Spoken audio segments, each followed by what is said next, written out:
مبنی ایک عقیدہ ہے۔ اس عقیدے کے مطابق یہودیت میں یہودی دنیا کے مختلف علاقوں سے آ کر بیت المقدس میں آباد ہو جائیں گے، چنانچہ ان کے کہنے کے مطابق اسرائیل کی حکومت اسی پیش گوئی کا نتیجہ ہے۔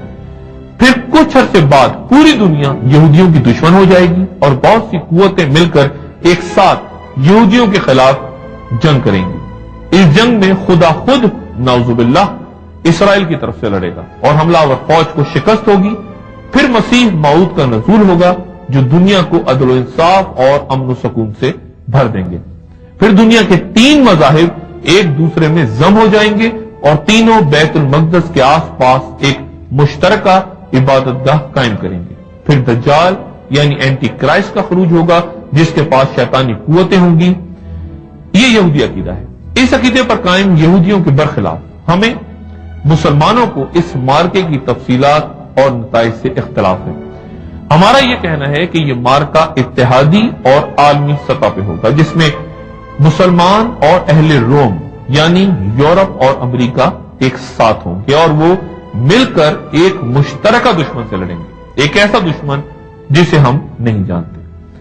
جہاں تک یہودیوں کا تعلق ہے، ہمارے ہاں یہ بات واضح نہیں کہ اس جنگ میں یہودیوں کا کیا کردار ہوگا، لیکن وہ اس جنگ میں الجھیں گے ضرور اور انجیل کے مطابق ان کی 2/3 تعداد تباہ ہو جائے گی۔ 7 ماہ گزرنے کے بعد زمین صاف کرنے سے پہلے بنو اسرائیل ان کو دفن کر سکیں گے۔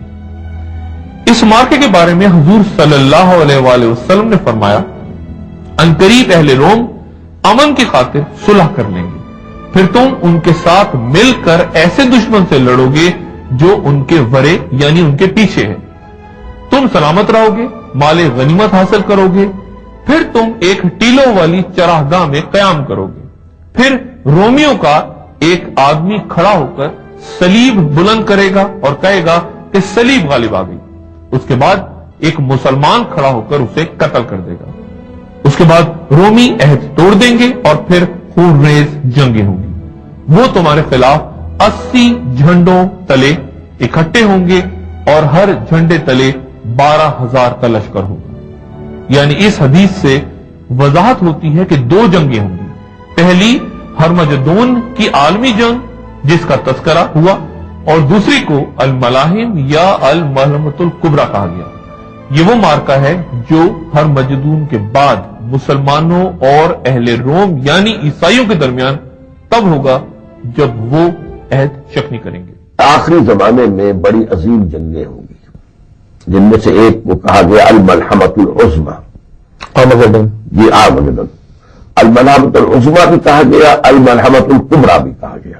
عظمیٰ اعظم کا مؤنث ہے اور کبریٰ اکبر کا مؤنث ہے، یعنی وہ جنگ تاریخ انسانی کی عظیم ترین جنگ ہوگی۔ اور اس جنگ میں عیسائی جن کو کہ حدیث میں رومی کہا گیا ہے، اصل میں حضور کے زمانے میں رومن امپائر جو ہے وہ کرسچینٹی کو ریپرزینٹ کر رہی تھی، تو رومی اور عیسائی یہ ہم معنی الفاظ ہیں۔